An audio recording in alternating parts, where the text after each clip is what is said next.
Welcome to Worldbuild with us, the podcast where we create fantastical worlds with help from you, our listeners. My name is Rob Hilferty. I'm here with junior technician of Just Desserts, Chris Prunty, as well as our continued special guest, Daniel Quinn. Gentlemen, good to have you remotely distanced from one another. I miss you. I miss your sweet faces, honestly.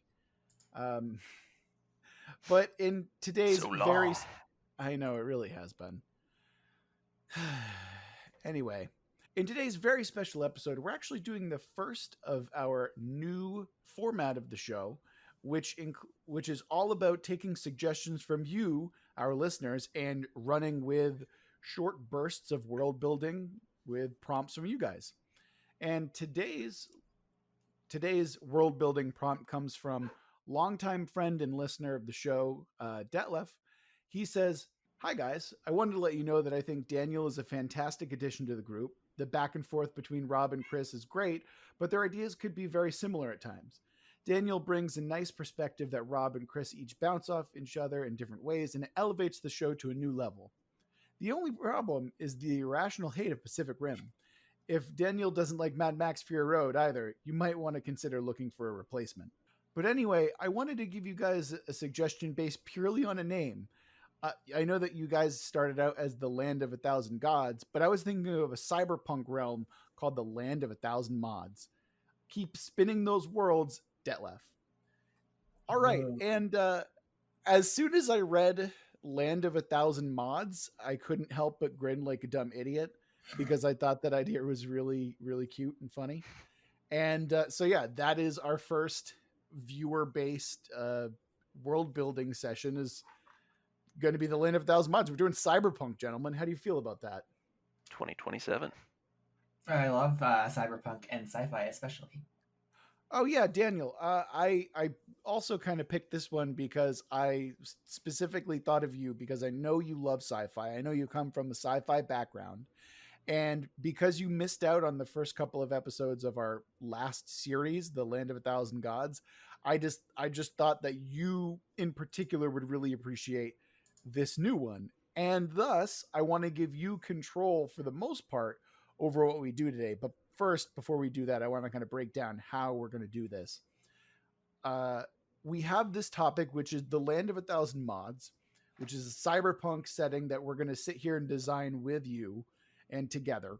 And each of us have come to the session today with three true things about this world that we're going to add. And then we have to basically create a universe that makes sense and is cohesive and is vaguely interesting based on our collaborative session. And like I said before, Daniel, because you missed out, you get to go first and basically take the reins on this one. So okay, first I add Emperor Palpatine to the setup. Of course not. No. So yeah. So I guess one thing I would comment on with regard to cyberpunk in general. So like the cyberpunk we know that's super popular in media that's coming out like in movies today is like the cyberpunk of like the 60s or the 70s and then also the 80s. But like there's really crazy stuff happening like in writing right now that is really considered like post cyberpunk. So one thing I want us to keep in mind is like we should be thinking about cyberpunk as in what would it look like or what would it be like to live in a future where the stuff that was conceived of in cyberpunk is already the case and now you kind of have to survive in it. So that's what post cyberpunk is. I feel like that's what's being produced right now like in writing. So that's the one caveat I'd say like on the global scale we should think about. Yeah, absolutely. I think that there's a great example of something like that called Moxieland by Lauren Bukes, which I am currently reading right now, and it is essentially that where it's like, yeah, it's already the future, Yeah. and we're kind of dealing with all of the. It feels far more grounded, whereas the '80s cyberpunk kind of that. That neuromancer Yeah. era feels so futuristic, whereas the cyberpunk that's coming out now is like, hey, yeah, we get that vision of the future. It's way worse than you think. Exactly. That's what I mean. Yeah, exactly. Yeah. Cool. And I actually think that what's his name? The guy who wrote Neuromancer. William Gibson. Thank you. I actually think that William Gibson recently spoke out and talked about like like, oh, the cyberpunk that we wrote about in the 80s is now considered future retroism. Yes. And except all of the bad things that happened are now true. Yeah, 2020. That's what that's called. We're in cyberpunk right now. Yeah, absolutely. So, Aisha, you want me to come up with my first Yeah, idea? why don't you go ahead and start us off? Give us the first thing about the setting that is demonstrably and unbelievably true. Okay. So when I thought about the statements here, I was thinking more like metaphorically, so we can flesh everything in how we want. But one thing I was thinking is that truth is hyper local now. So by that I mean like when you think of like people living in their little social media bubbles or their little political spheres, maybe that's like literally true in this cyberpunk reality. So like no one knows the truth of what's going on in the world individually outside of their little bubble, and they only know what's going on local to them. See, that's really interesting because one of the things that I had was privacy is now something that you pay for. It is in Genius. essence a new commodity. Love it. Uh, and that's based entirely on a lot of the stuff that's going on now with like big data and Yeah. data acquisition and stuff like that. I wanted to take that aspect of the real world and kind of, like as Gibson said, just just the worst parts are true, and that part is absolutely true. So I have this Yeah. idea that like the wealthy and the elite are the only ones who basically imagine that there is some way to constantly check in on someone all the Mhm. time. And so privacy is something that you have to pay for. So if you want private time, you now have to pay for it. And thus it's the only way that the only way that you can get it is through payment. And it's, Oh, that's super cool. yeah. And I think that kind of works with yours, when you talk about like knowledge being local, or like your idea of like a hyper specific, kind of social bubble. I think that works pretty well. Yeah, and in fact, I bet the people who like have the privacy because they've got so much money, they might have snippets of like global truth. You know. Yeah, and I think honestly, I think that's probably I don't know how universal that is necessarily. It feels like when you talk about like hyper bubbles and stuff like that, Mhm. it may be something that is more akin to like a caste or or a matter of like, how we, like how we have very hyper specific interests and hobbies. And like I know who, like sport, like I'm a big football fan, so I can tell you a lot about like, oh, that's JJ Watt, that's Tom Brady, etc. Whereas like, and I can tell you, and I can kind of break down some things about the game. Whereas Chris, I know probably before, if you had met Chris a couple of years ago, he literally could not name 10 sports teams out of all of the sports. Oh my god, did I play that game with you guys? I think I did. I pass? I don't remember. You did better than everyone expected. Let's just put it that way. Yeah. Uh, yeah. So I think in regards to that, right? I think that's kind of how information could be. Yeah. Where it's like the type of information that you have is so hyper specialized now that Mhm. it's a matter of like, yes, everyone has access to all the information, but most people seek out these bubbles instead because otherwise it might be a little bit too much. Well, and Oh it's no. contradictory too. Like, say one person thinks that in China right now, there's like a mass pandemic, but then one other group thinks, oh, China's just fine. Like, and there's no way to reconcile the two. Oh yeah. Yeah. And I mean, there's so much going on. It's all about finding your truth. Yes. Oh, for sure. But it's also a matter of a curated truth, so to Mhm. speak. Right? Like just like as we have now, where you can choose to. I mean, I have Facebook friends who are true QAnon believers, and like they seek out the type of truth and they create their own reality Mhm. by and it's a matter of, and I've tried to talk to some of these people who have this inclination towards conspiracy, but even if I introduce like a general question or something like that, Oh, it you're the is enemy. met. Oh, it's not even an enemy, it's so much as a Asking the right questions, man. Mhm. right, or it's like, hey, like, oh, you're like you're not asking the right questions, or I suggest you do the research, as though their research. So for example, that same friend will cite news media when it is appropriate for them, when it fits their narrative, Cherry and picked, yeah. then yeah, exactly. And then when I bring up something from a very similar or the same news outlet Mhm. as a source, they'll be like, "Oh, well, that's just propaganda." Even though not last week they used the same exact source, you know. So it's a matter of picking and choosing where they deem the narrative to be necessary. So with that in mind, how do people do that in a hyper technological age with this cyberpunk world that we've got going on here? I think part, at least the hyper local part of truth, I think part of that would require them to be isolated in some way, the groups of people. Sure. So whether that means isolation physically or it means isolation from information. Oh, okay. Because that's a very important kind of theme in cyberpunk in general, is the idea of information being more important than, let's say, money, for example. Yeah. So let's talk about that. Let's talk about information. How is information cordoned off behind a paywall now? Hmm. I mean, what would be cool is, you know how we have like kind of going full circle with streaming services. We originally had like a cable network that offered up offerings. Then we decided, oh, we want to splinter that into individual services. Now we have a billion individual services, and they could be subsumed again. So like, you know, what happens when you start ending up with things being desperate like that? So there's no like single body for information, like a single internet. The idea of like a million streaming services so hyper specific, where it's like you now have to pay for a specific service, not just for, you know, like this particular type of show that you watch. I'm thinking of Crunchyroll because I'm a big anime weeb, but like imagine where it's like, okay, it's not just this specific type of genre, it's now this specific show, this specific, you know, like subset of a subset.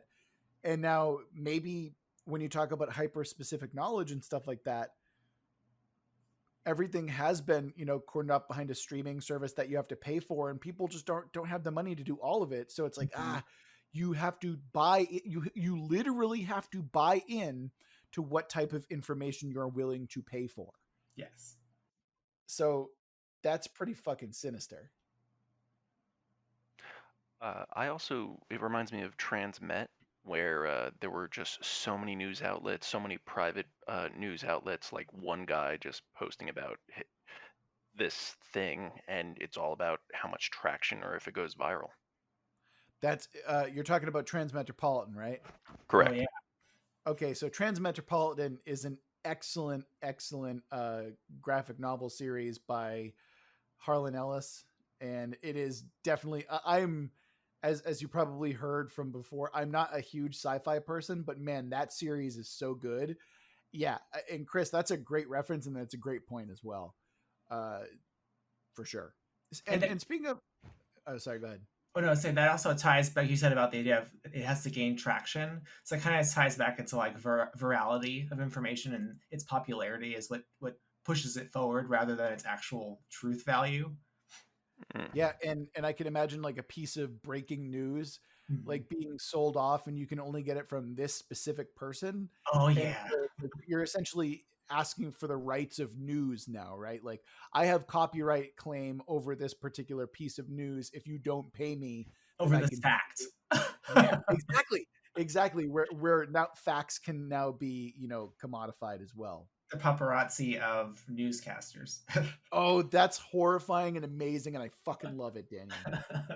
Oh man, and Chris, you haven't given us a topic yet. So, what is one thing in the world that is true? Ooh, which one do I want to go with first? Actually, as a segue to your insular worlds, I'm not sure if anyone's read Diamond Age. No, what is that? So, Feels Diamond Age is a sci-fi book that I personally loved. I forget the name of the author. We Neil can add it. Stevenson. Thank you. But one of the things that I liked that it brought into was clans, for whatever reason, came back. There were like the Neo-Victorians, there were the other people, like in order to survive in the new world, people came together more than just nations or anything, but there would be like uh, Little Italy would not be a place; it would also be the clan. You come from Little Italy, this region, in this nation, and you have each other's backs. And it's kind of like fraternal organizations that would form like that, or not fraternal, but kind of like literal guilds or clans of people that have common goals that would rise up in this kind of world that they were like the underbelly underneath the corporations. So it's interesting that you mentioned that, because one of mine as well is there are no such thing as countries anymore. And I like the idea that we've gone from, a sort of nationalism to kind of a clan, to kind of this neo clan, because I had a similar idea, right, where nations fall, and there are corporations left, and then the corporations kind of fall into infighting and subsume one another, and thus you have these kind of pseudo aristocracies where it's the wealthy, which are, I would imagine, kind of being the clans, where it's like, hey, I come from Little Italy, aka like DiGiorno's Pizza Inc. Oh Like that yes, type I of love thing. that. Jennifer government kind of thing. Yeah, yeah, exactly. I'm sorry, what was that? Jennifer government kind of thing. If you've ever read that book, I think is. But everyone's branded, like they're kind of their names themselves are part of corporations. Yeah. I had.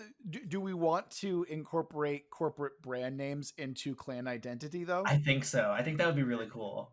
But maybe not All right. just corporate entities, but like to Chris's point, it could be a corporate entity, but it could be like some like Reddit group, for example, or it Oh, could be like a club. but not even that. Goons. You can also do it just like this is a family company.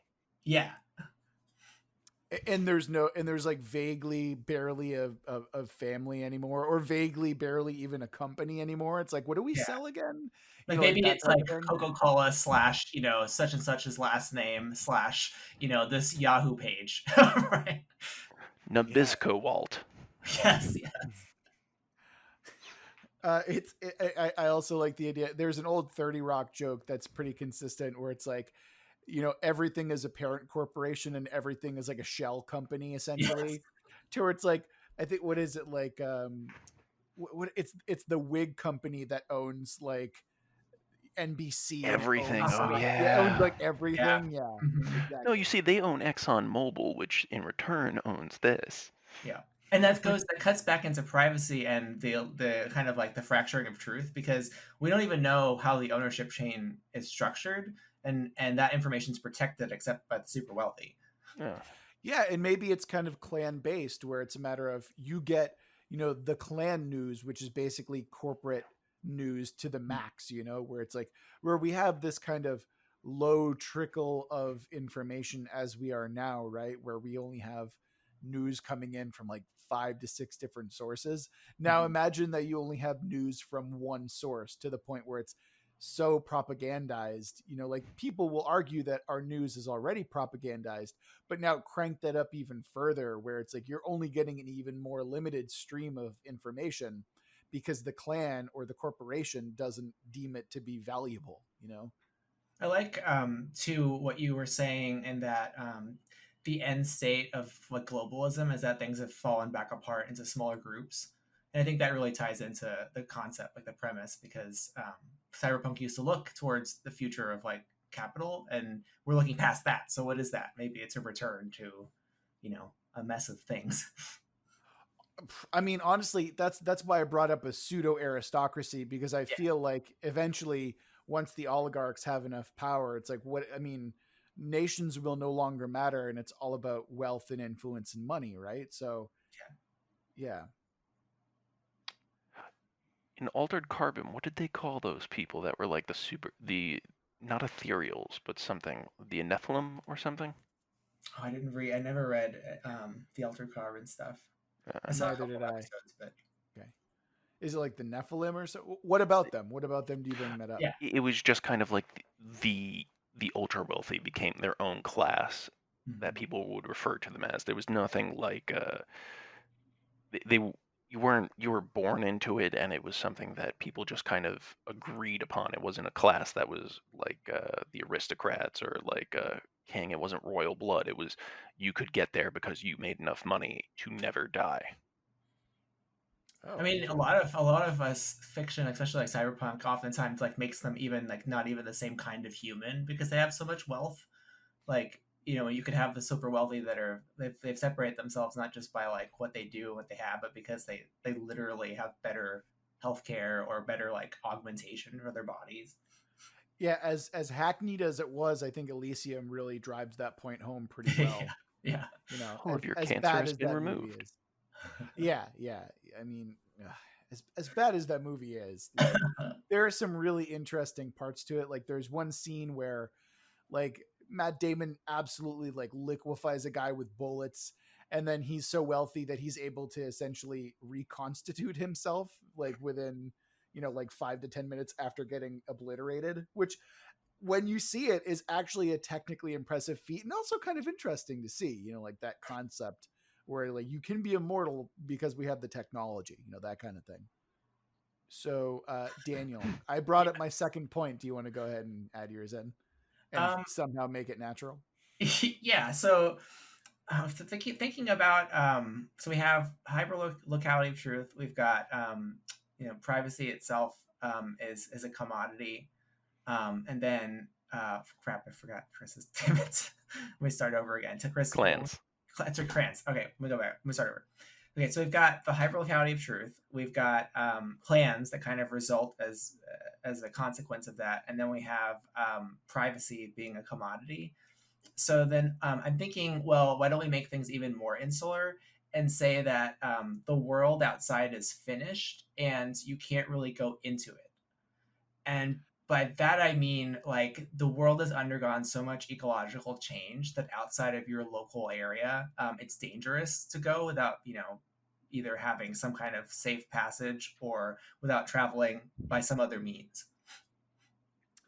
Interesting. Okay. So now you're talking about an even further like goldfish effect where you're essentially trapped in the same kind of what's the word I'm looking for? Oh, you're essentially trapped into like a fishbowl, right? Yeah, Yeah, where you're limited entirely by your wealth and status, and maybe part of status is your ability to travel, yeah, right? yeah, exactly. And that would lend really a lot of credence to the whole clans concept because now you're going to have to rely on the resources of those near you in order to make any progress, like literally. Absolutely. And I mean, I like the idea of like negotiating with other clans for access to different places and stuff like that. And I can now make a multi-pass reference, which Yeah. we can put up on the board. Bam, Dallas Corbin multi-pass, putting it up there. All right. Yeah. Oh god damn it. What's up? What? Did you just get that? Yes. Wow. Wow. Welcome back. You I don't didn't know say where it you with the went. tone. I did. I said multipass. That's not the way. Multipass. So oh, I'm sorry. No, say it again. Say it again for the microphone, Chris. Multipass. Well, I had a question about all of the things we come up with so far. Sure. Um, so, like especially in cyberpunk, things get reduced to like something physical, and I think that's even true in like the more modern versions of it or contemporary versions. So, like, is there a way that we can reduce each of our ideas so far to a physical thing as well? What do you mean? Give us an example. So like a physical expression. So for example, say like if privacy is a commodity, is there like a technology that you purchase to have privacy, or how is privacy physically embodied? So it's so again, this is you've just segued beautifully into my third point, Oh, great. which is actually um, a symbol of status in this society is a lack of modifications, is a lack of cybernetic modifications. So if you are completely modless, that means that you have the wealth and means to survive in this society without cybernetic modifications, which is fucking huge because everyone has cybernetic implants and everyone otherwise has like some kind of mechanical flesh type thing. And that's not to say, of course, that you're not going to have genetic modification, like you're going to come out like a literal super soldier type thing. But I think what I wanted in terms of a physical status symbol is a lack of cybernetic enhancement to be a status symbol. So that's where that comes in there. I love the idea of like purity is really cool there, because like that has something to do with purity equals, you know, like a lack of being invaded by technology. Right, which is another inherent theme within cyberpunk, you know, like kind of the blending of flesh and technology being so important and so, you know, like key and what that looks like and everything like that. And in a lot of novels, it's very blasé, like no one cares about, it's essentially the same It's thing, a no one standard, cares yeah. anymore. Yeah.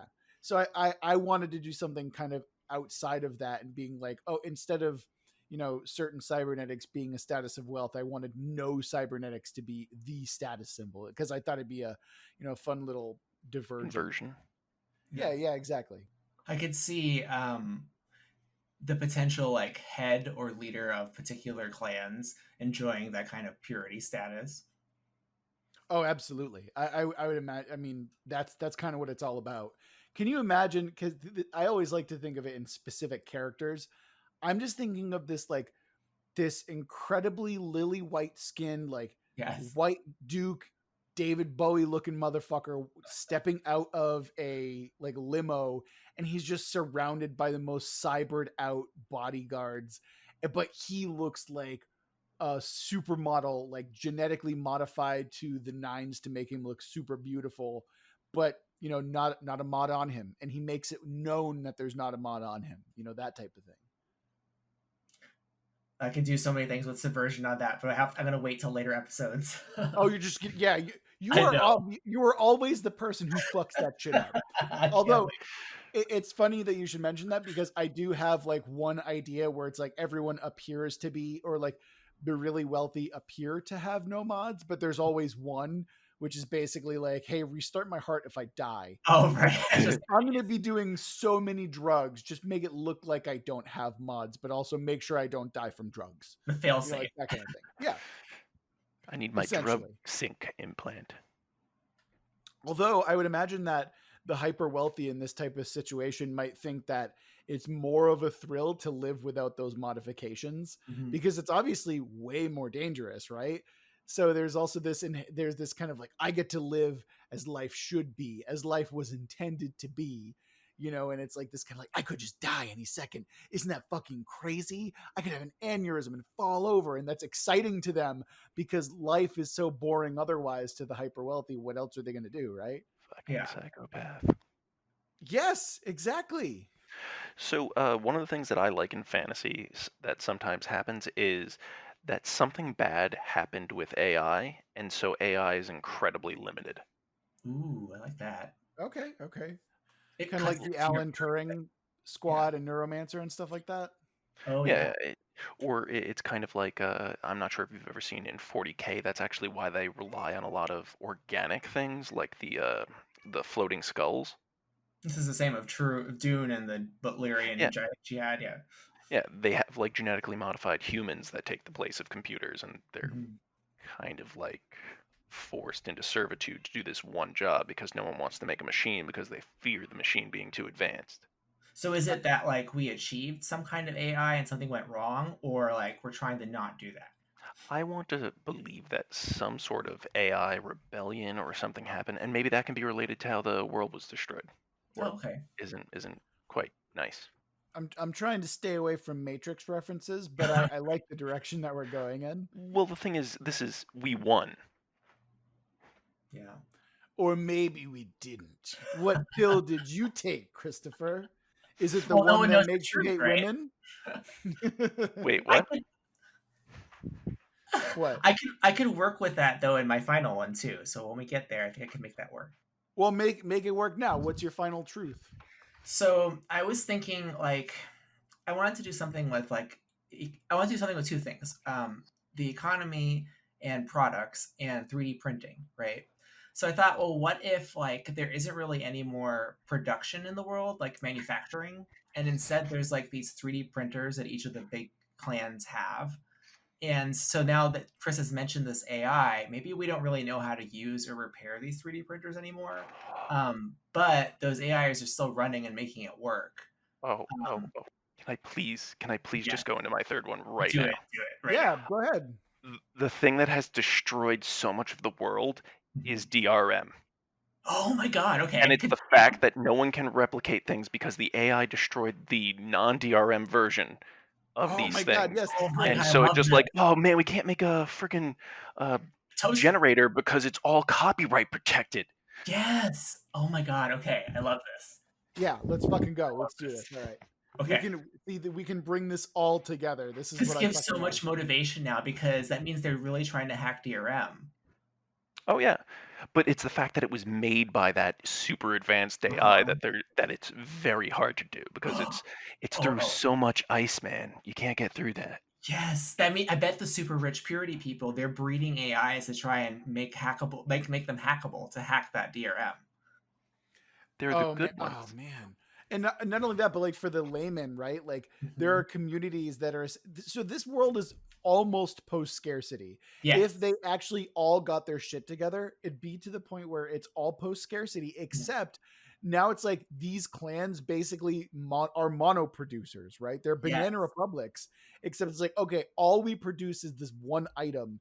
And if Mhm. they pooled all their resources, they'd be able to share and like live together in a utopia, but Yes. because everything's so divided through the clan system, they're like the wars are over commodities. They're not even commodities, but products, But right? rights, basically intellectual rights, you know? Oh my god, yeah, that's Yeah. really fucking good. Oh Did you hear man, that okay. one clan has a non-corrupt DRM version of a tank? They're fucking Yes. steamrolling people.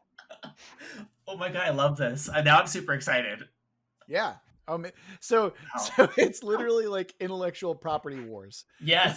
that is IP wars.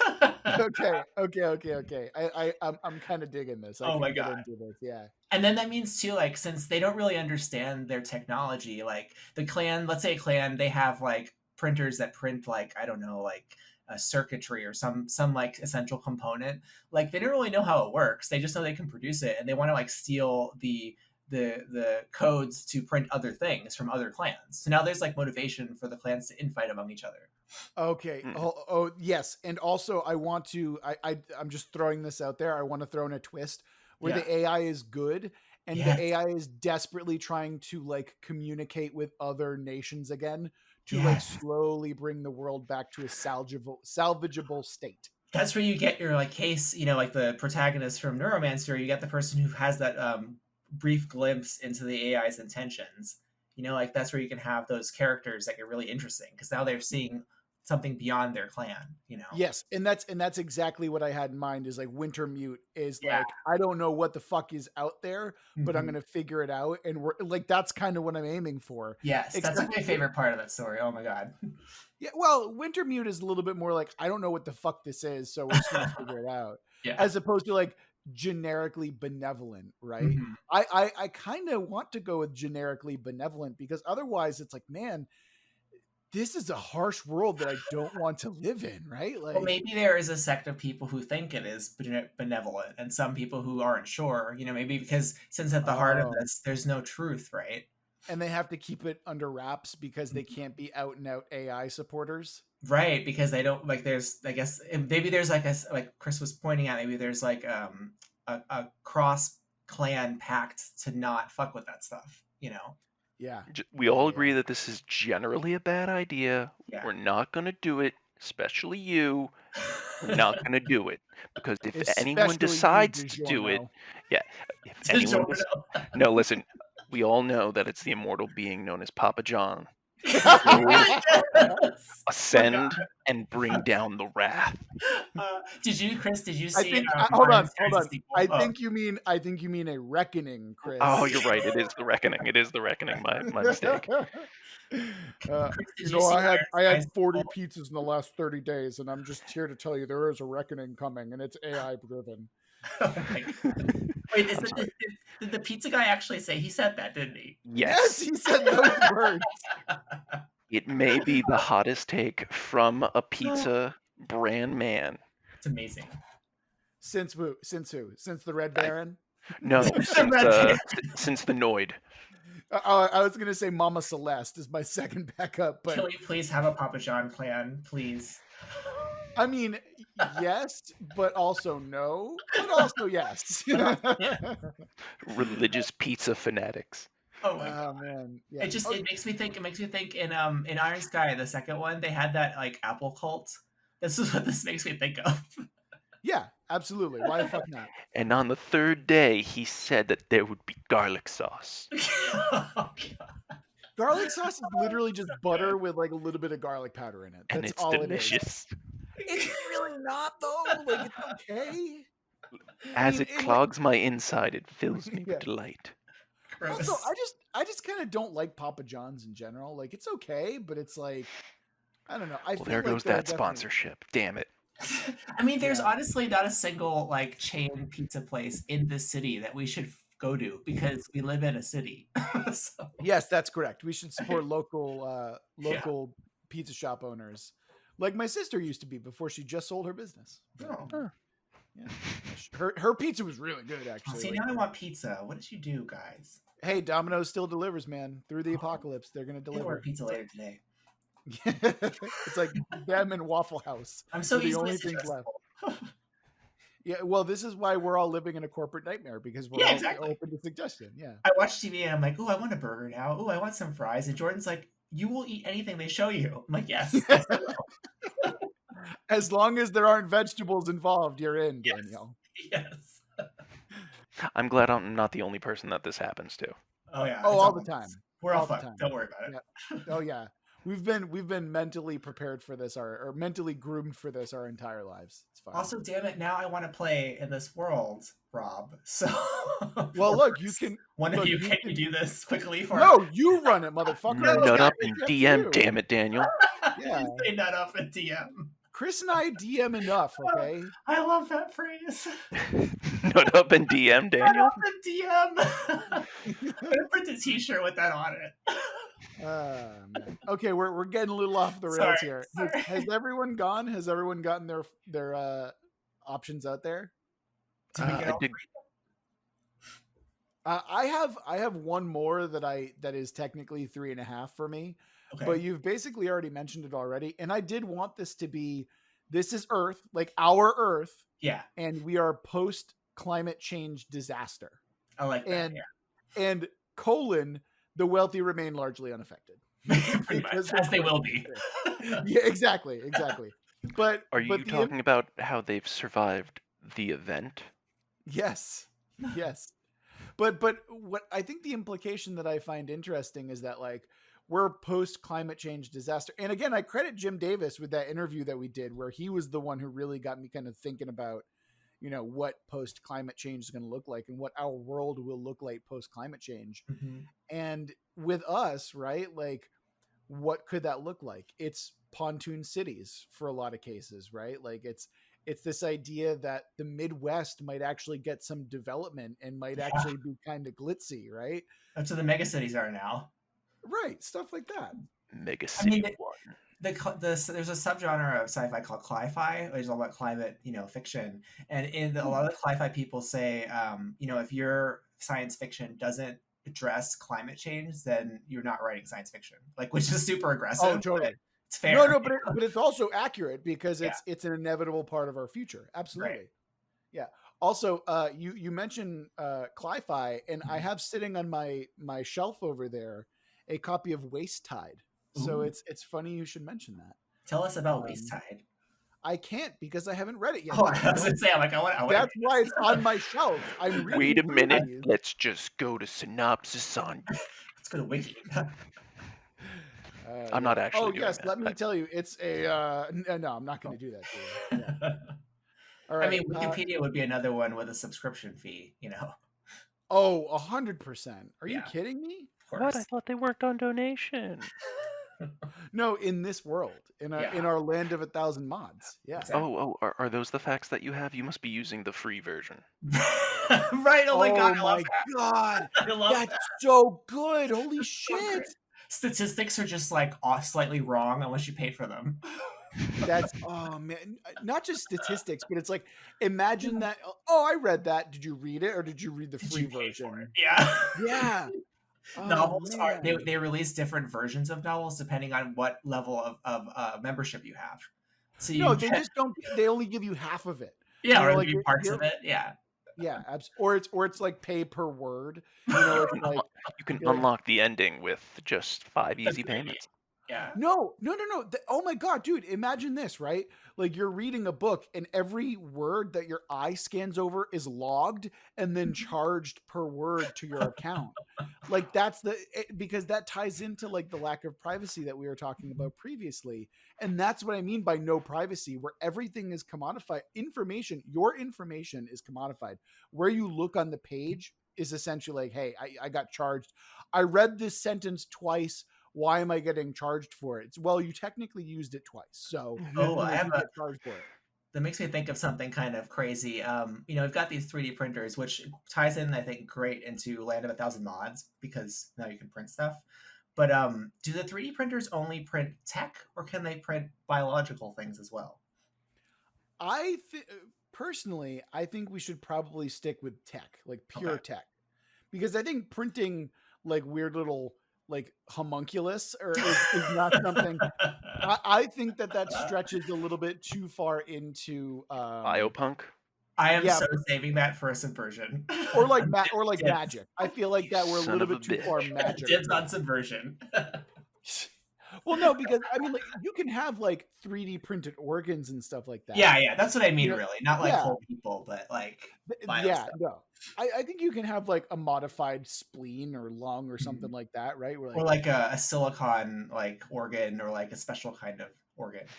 oh, totally. Nanomachine, son. Yeah. Yeah, I mean, I think that's what we mean by Land of a Thousand Mods, where it's like everyone is modded except for the super hyper wealthy. You Yeah. know? Yeah. And I bet that means that their kind of like nurseries or whatever kind of like natural birth places they have must be like viewed as sacred. Yeah, and not only that, but like imagine having like, oh, his organs are pure, like in harvesting your organs to give back and Oh being like, man. yeah, like So I many have a rituals. yeah, and like, oh, like a rich person needs a new organ. Well, they're not going to pay for a synthetic one. So Right. they're going to give a poor person a good deal. And they're going to be like, oh, okay, let's take that out. And you get like kind of a shitty, janky replacement that's synthetic, Oh essentially, my right? god. Yeah. I love Oh, it. man. All right. Gentlemen, I think that we're at a point where we have a really solid foundation for our next setting, the Land of a Thousand Mods. Let's go ahead and give a quick little recap of what we have going on here. We have a world that is, I mean, it's you just listen to it, right? You should go back and listen if you don't understand because it's pretty dense already. I'm very excited for this. It's thick and bristling with possibility here. But mostly the idea is we're essentially trapped in Earth in the future somewhere where we could be post scarcity, except the clan system is kind of fucking us up. Looking at you, Papa John. There's And like a DRM apocalypse. yes, it's a DRM apocalypse, and traveling is status, having a non-modded body is status. What talk about some other big ones that I may have missed? We know that like the ownership of the machines that do the printing and the production is like tied up by the people who control the clans. Mm-hmm, mm-hmm. Or the clans themselves essentially. Yeah. That's a good point. Man, yeah, okay. Unless we Oh, want and to go any privacy further, status. You said that too. yes, absolutely. And we have hyper specific truth Mhm. because of the way that those bubbles kind of work, because of clan propaganda, and also because everything is so, like monetized. Yeah. You're paying for everything, and so you can't afford to have access to information. Yes. Fantastic. Okay. We're going to end it there for now. I think that's a solid, strong episode 1. Yeah. And we'll be back next week with, oh, I don't know. We're going to have to go into the technology a little bit more. And I think that we're going to talk about some conflicts, and we'll probably create some factions for next week as well. And we'll kind of create that up as we go. And yeah, I think we're going to call it there. I hope you're liking our new format and everything like that. This is a new thing for us, obviously. So if you do enjoy what's going on, or if you have specific feedback, please email us. You can email us at worldbuildwithus@gmail.com, or you can send us a tweet at Let's Worldbuild. So yeah, go ahead and do all those things if you have questions, or if you have a really cool concept that you want to see us workshop and kind of break through, even if it's really weird, send it to us and we'll make it work somehow, and we'll even give you credit. Like I said, this series in particular, credit goes to Detlef. Shout out to Detlef. You're a longtime fan and longtime friend. So much love to you. And I've been Rob Hilferty here with Chris Prunty and Daniel Quinn. And until next time, I hope you have a good week. And remember that we love you very much.